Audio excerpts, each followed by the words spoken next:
ഇതൊരു നിയമസഭയുടെ സത്യപ്രതിജ്ഞയാണ്. ഒരു പ്രോട്ടേം സ്പീക്കർ വരുന്നു. പ്രോട്ടേം സ്പീക്കറുടെ മുമ്പിൽ എല്ലാ MLA മാരും സത്യപ്രതിജ്ഞ ചെയ്യുന്നു. ഇപ്പോൾ VD സതീശൻ എന്ന പറവൂർ MLA സത്യപ്രതിജ്ഞയാണ്. അവിടെ മുഖ്യമന്ത്രിക്ക് പ്രത്യേകിച്ച് ആവശ്യമൊന്നുമില്ല. മന്ത്രിമാരെല്ലാം അങ്ങനെയാണ്.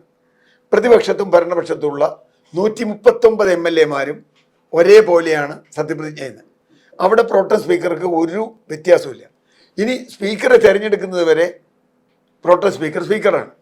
സ്പീക്കറുടെ ഇലക്ഷനാണ് അടുത്ത ഘട്ടം. അപ്പോൾ അതുവരെ എല്ലാ MLA മാർക്കും ഈക്വൽ ചാൻസാണ്, ഈക്വാലിറ്റിയാണ്. നമുക്ക് അല്ലെങ്കിൽ വ്യത്യാസമൊന്നുമില്ല. ഇപ്പോൾ മുഖ്യമന്ത്രി ഒരു പവറുള്ള ആളാണ്, പക്ഷേ മുഖ്യമന്ത്രിക്ക് പ്രത്യേകിച്ച് ഒന്നുമില്ല അവിടെ. അതുകൊണ്ട് പിണറായി വിജയൻ ധർമ്മടത്തെ MLA ആണ്, VD സതീശൻ പറവൂർ MLA എന്നത് പറയുന്നത് പോലെ വേറെ വ്യത്യാസമില്ല. പക്ഷേ ഇവിടെ ഈ ചോദ്യം വരുന്നത് എന്തുകൊണ്ടാണ്?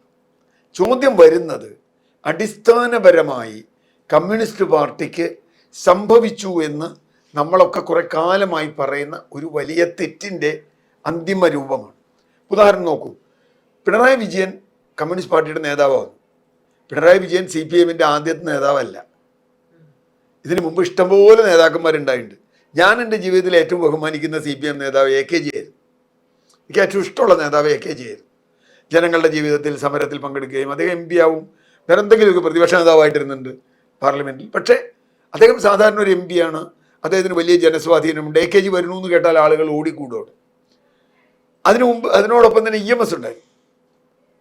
CPM-ൻ്റെ താത്വിക നിലപാടുകളൊക്കെ പറയുന്നു.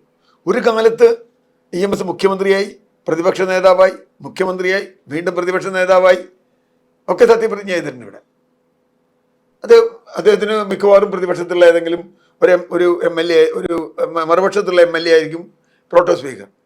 ഇന്നുവരെ ആരെങ്കിലും ചോദിച്ചിട്ടുണ്ടോ EMS അയാളുടെ മുമ്പിൽ സത്യപ്രതിജ്ഞ ചെയ്യുമെന്ന്? AKG ആരുടെ മുമ്പിൽ സത്യപ്രതിജ്ഞ ചെയ്യുന്നു? സഖാവ് നായനാർ പ്രതിപക്ഷ നേതാവായിട്ടും എല്ലാം ഇട്ടുന്നുണ്ട്, MLA ആയിട്ടിരുന്നുണ്ട്. ആരും ചോദിച്ചിട്ടില്ലല്ലോ. എന്തുകൊണ്ട് EMS-നും AKG-ക്കും നായനാർക്കും ഇല്ലാത്ത ഈ ചോദ്യം എന്തുകൊണ്ട് ഇവിടെ വന്നു?